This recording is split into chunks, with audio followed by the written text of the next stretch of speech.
Alright, well, this might be the last time I get the chance to do a walkthrough before work starts, so figured why not. We are waiting right now on power to be turned on, which was scheduled for today, but it's not on yet. It's still early, so I think it's about 7 o'clock. Anyway, just wanted to give a walkthrough, like I said. So this is one of two dining rooms, actually. There's another one back here. So what we're gonna do is this dining room, we're gonna close up this left side opening that's closer to the kitchen, and we're gonna stage this as an office. We'll leave the archway.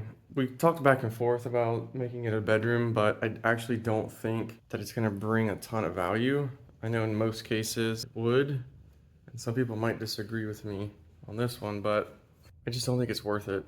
This one we'll leave as is because it's got the pretty archways, and I want to leave it open to the living room as much as possible.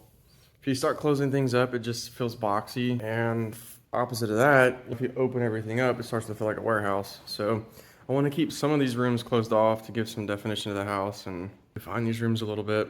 This wall here is going to come down as long as it's not load bearing, which we still have to verify. So they'll open up the kitchen. We'll have a big island right here, probably all the way about to the end of this corner here. So it'll be a pretty big island. All new cabinets, countertops.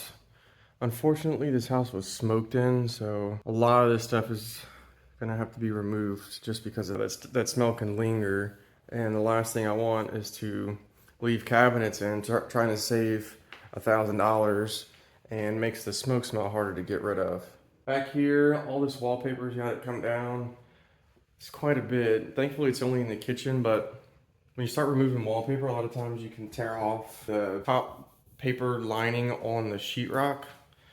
So you end up having a lot of sheetrock repair, but it's not appealing, so it's got to come down. Not a huge deal. A pretty good sized kitchen, and again, once it's opened up, it's gonna feel a lot bigger in here. We're gonna leave the fireplace as is. It's actually in pretty good shape, and I just don't think there's any need to change that. Quote for the cabinets came back at right around 2,100 bucks, which is really good.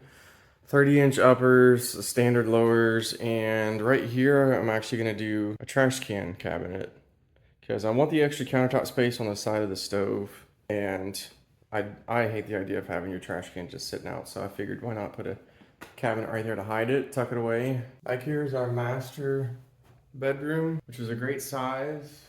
So we're ripping up the carpets because again, smell, and they're used carpets, which is just not appealing. A lot of these windows are fogged up. So what'll happen is if we leave the windows in place, they're gonna come up on the inspection report when we go to sell the house, and you won't be able to get insurance. I'm gonna have to verify that, but for sure, they will come up on the inspection report. So a lot of these windows are gonna have to be replaced. I think I got quoted for 15 different panes. So what they're doing is they're actually just taking the window panes out and replacing the glass. So we're not doing the whole frame. It saves quite a bit of money. I believe it's coming in around $290 or $300 a pane. Obviously it depends on the size. And the front ones have the grids in them, so they're called muttons, which I learned.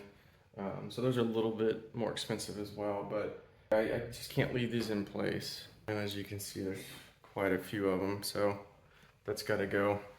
Bathroom. I'm excited about the bathroom, actually. We talked about this quite a bit, and what we determined with Frank, our contractor, is that, and I'll turn it around here in a second and show you guys. The difference in what we were thinking about doing and our two different ideas was basically the cost of material.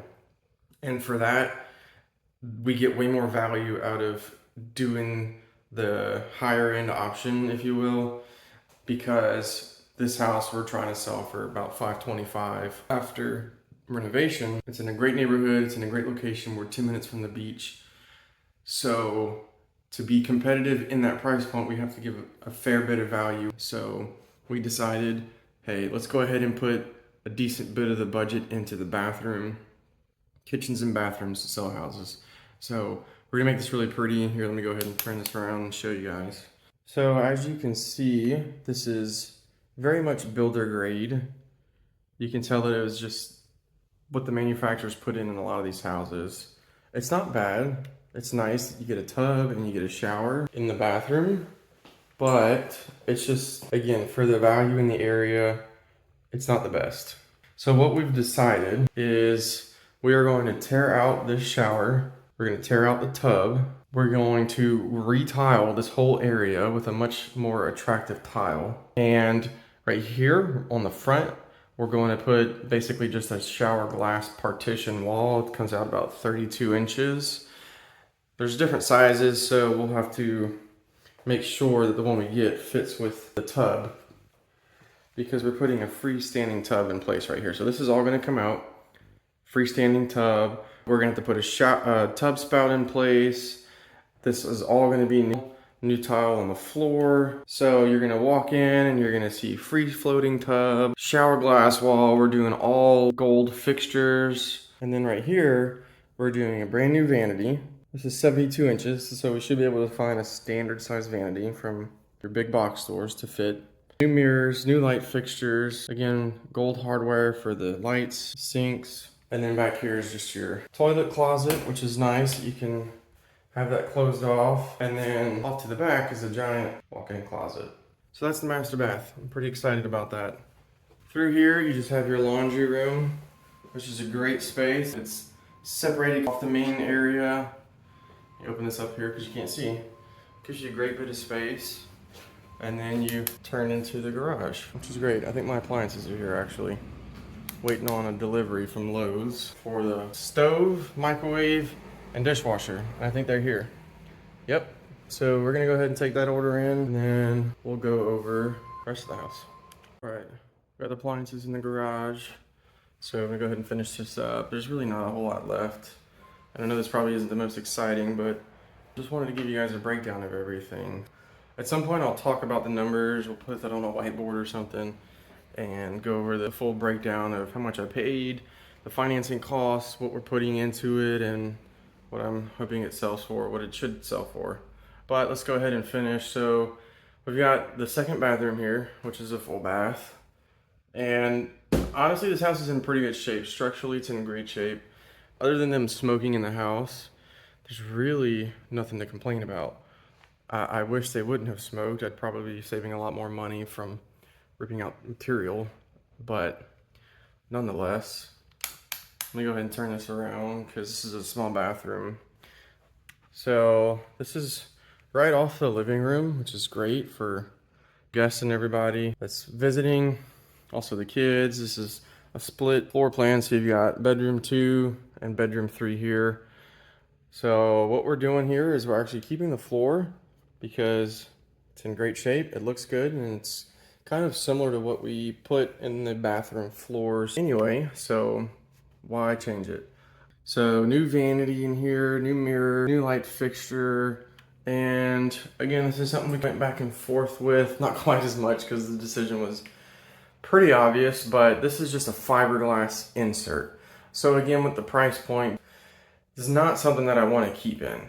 If it was a lower price point, then we might just repaint it, reglaze it, but I don't think that it's worth keeping this, trying to save the money. So what we're doing is taking this out. We're putting a new fiberglass tub, but we're going to do a tile surround here. And we actually have a tile that we used as backsplash in the last flip. It's a flat aloe subway tile. It looks great. It's a really muted color. It's pretty subtle, but it looks pretty high end. Trim it out, and it'll add a pretty fair bit of value to the bathroom for a little bit extra cost. To repaint this, we're probably talking $700-800. Just the new tub alone is probably gonna be $300 or $400. Labor, Durock, the whole thing. So we are adding some extra costs in here, but again, for the price point in the area, I just think it's necessary, and I don't want to be skipping value on any of my properties really. You get into trouble when you try to skip too many corners, save too much money because you're not giving anyone any value. So you're asking for full retail value, and you might have put work into other parts of the house and done some other things, and it may be updated more than the other houses or most of the other houses. But if you're gonna ask top dollar, you got to give value. Some people might disagree, and again, it depends on the price point. It depends on the area. Jacksonville's huge. It's very pockety. Even just by zip code, you can vary drastically in what you should do with your rehabs and the amount of money you're putting in and the design and the style and everything. So you just got to pay attention to your comps. What I go off of 99% of the time is if there are 3 or 4 or 5 or even just one houses that were flipped, and that's what I have to go off of my ARV, then I'm going to use that as sort of a starting point for my design for the flip. So did they keep the shower? Did they keep the tub insert? Did they do new custom tile, new custom shower? What does their kitchen look like? What type of flooring and light fixtures? Now, I'm not saying I'm going to copy their design, but it gives you an idea of what the area calls for and how quickly their house sold. If you see that they cheaped out on a lot of stuff and it sat on the market for 60 days, you can play the what if game all day long, but you can almost always say that, hey, if I would have done a little bit more work in that house, maybe priced it a little bit better, it probably would have sold really quickly. So again, that's just a good starting point for me when I'm getting started in a project and trying to figure out what we're going to do to the house. So I'm excited about this one. I think it's going to be a gorgeous house when we're done. We are painting the front of the house. It's a brick facade. We're going to do a lime wash to turn it from a really red orange brick to a nice pretty modern white front. So it'll bring in a lot of curb appeal. I think it'll raise the value, and for $1,700 I think that actually goes a long way. I want this house to sell quick. I don't want it to sit on the market. We're not in a great market right now. It's very challenging. Days on market is up. Every seller is offering concessions and rate buy downs. Buyers are in full control. So I want this to have the best possible chance of selling without any of those. So I'm gonna go ahead and wrap this up, but I'm excited about it. So demo starts tomorrow. Today's Monday. Demo starts tomorrow. It should only take a couple days. My contractor has told me that this should only take about 3.5 to 4 weeks. So we'll see. In contractor terms, that's probably 4.5 weeks, but we'll stay on it.